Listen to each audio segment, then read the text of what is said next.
আজ স্বাধীনতা দিবস উপলক্ষে তোমরা তো সকলেই পতাকা উত্তোলনের সঙ্গে যুক্ত ছিলে।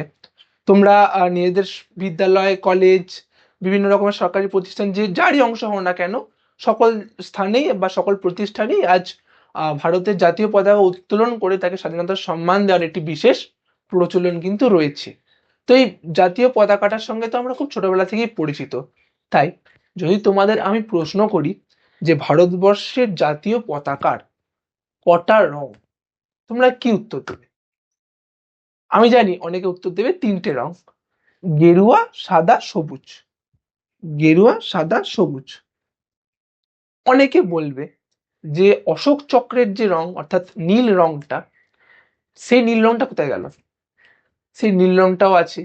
তো সেই নীল রংটাকে আমরা যদি ধরি, তাহলে চারটে রংকে আমরা মানতে পারি যে ভারতবর্ষের জাতীয় পতাকায় চারটে রং আছে, তাহলে নীলটাকে ধরা যেতে পারে।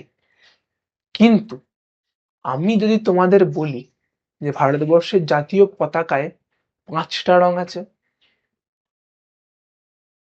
ভাবনার বিষয় না? পাঁচটা রং কোথায়?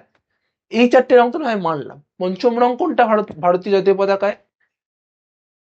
লাল রং। লাল রং? কিসের লাল রং?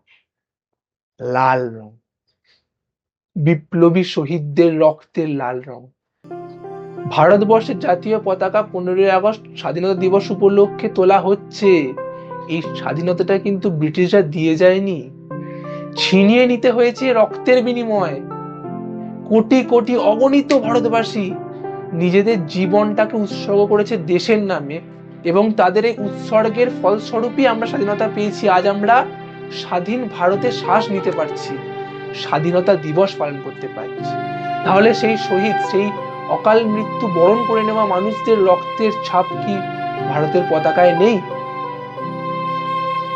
সেই মানুষের লাল রক্ত, তেজে ভরা, সাহসে ভরা, অগ্নির সমান সেই রক্তের তেজ কি ভারতের পতাকায় নেই? তাহলে ভারতবর্ষের জাতীয় পতাকায় পঞ্চম রং হিসেবে সেই লাল রং কি স্বীকৃতি পেতে পারে না? প্রশ্ন এটা। তোমার কি মতামত এই বিষয় সম্পর্কে তোমার কমেন্ট বক্সে জানাও। কি লাল রংকে কি আমরা ভারতবর্ষের জাতীয় পতাকার পঞ্চম রং হিসেবে গণ্য করতে পারি?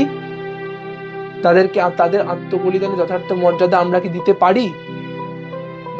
তাদের কি আমরা আজীবন মনে রাখতে পারি? এই বিষয়ে তোমরা মন্তব্য জানাও।